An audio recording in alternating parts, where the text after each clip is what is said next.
welcome back to Foodstock TV. I'm Dr. Mary Jo Ross, and we're here today at the Broken Cauldron with Charles Bazell and Gina Molinas, co-owners of the Broken Cauldron. Foodstock Orlando is a multi-day food festival for the city of Orlando, March 1st, 2nd, 3rd, and 4th. And actually on Saturday, March 4th, we will be live here at the Broken Cauldron from 12 to 3 p.m. along with the Wilted Chilies. But right now I'd like to talk a little bit with these two about their breweries. These are two unique breweries that you have that you've combined into the Broken Cauldron tap room.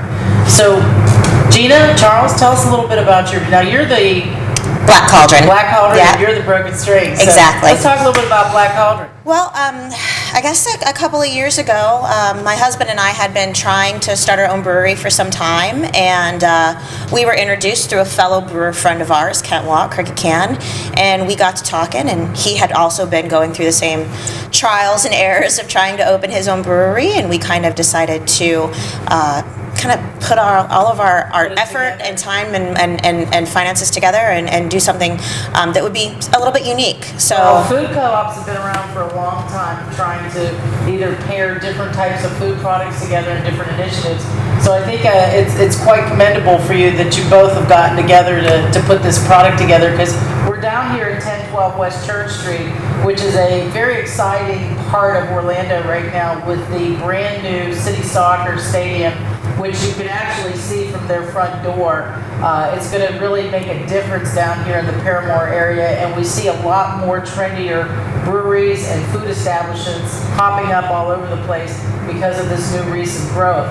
Charles, how about your company with Broken Strings a little bit? Tell us a little bit, how did you get started in the brewing business? I started as a home brewer, as most of us small operations started, just doing it at home for fun, for friends, family. I actually learned from a professor at UCF while I was going through the Rosen program. me too. Professor Meeson. Yeah. He would let us stay after class, and we would homebrew with him.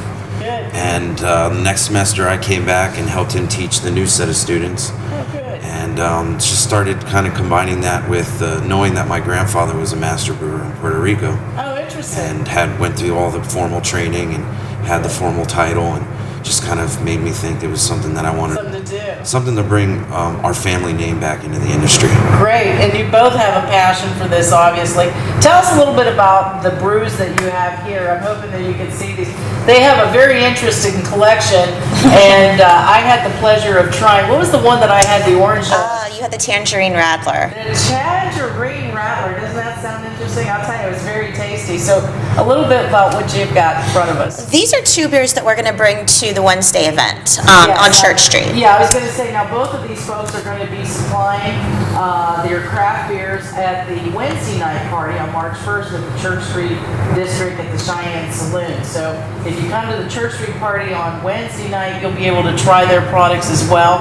And then, of course, coming on down here on Saturday. So we've actually got you on the front end and the back end of Foodstock, which is really great. I mean, to be honest with you, because this is really what Foodstock's about. Not only the unique restaurants and the foods and the chefs of Central Florida, but when you take a look at the products that the Florida State Agricultural Program brings together, and to see all the uniqueness that we have in product development here in the state of Florida, this is like the quintessential thing is with a home brewery. So what do you got cooking here? So I'm bringing the Ruckus Red, and Ruckus Red is, that's the amber ale. It's an American amber ale.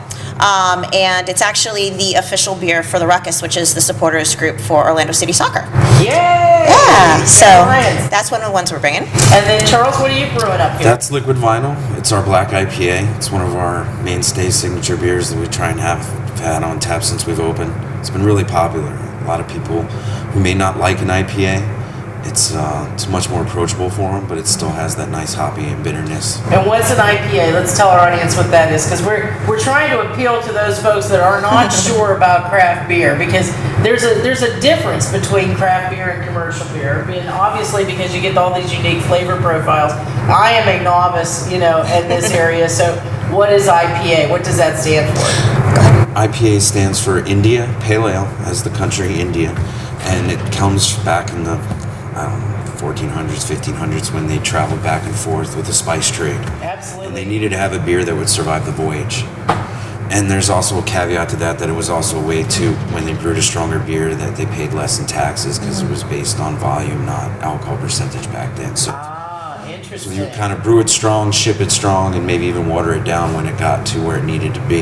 Isn't that interesting? But this is also a beer that Americans have kind of taken over, and what we do, we make things bigger and better, we make it stronger and hoppier. So it's got a nice bitterness and a nice hoppy, floral, citrusy kind of flavor and aroma. Now, if you were to pair these with food, what kind of food would you put the IPA with? Barbecue. Barbecue. Smoked meats. Anything smoked. Perfect. Oh, yeah. And we're going to have some of that down here on the Saturday event. And then with yours, what are you going to be? You know, that's a really universal beer. It would go really well with chicken. I really do enjoy it also with just really kind of any kind of like chili would be a really, really good pair for that. Tacos. It's good. It's Yeah. awesome with tacos. Yeah. Wow. And both of them go really well with cheese because everything goes really well with cheese. So.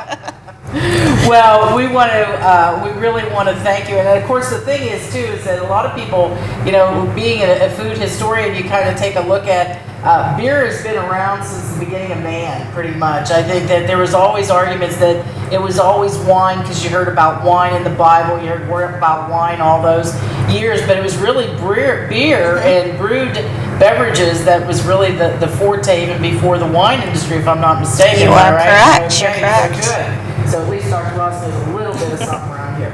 So on Saturday, we're going to be right here at Broken Cauldron at 1012 West Church. We're also going to be joined in here that day, not only with the Wilted Chilies as our live performance band, but we're also going to have the Kona food truck Luau company with Doug Trevelyan. He's going to be bringing some food trucks down here. So it's free admission on Saturday. You come down, have some barbecue, have some food truck festivities, as well as all these beautiful craft beers. I'd like to thank you both. Absolutely. I think it's wonderful that you guys are both contributing to the Wednesday night party and being the host site for Saturday for Foodstock Orlando. I'm Dr. Mary Jo Ross, and we'll see you March 1st through the 4th.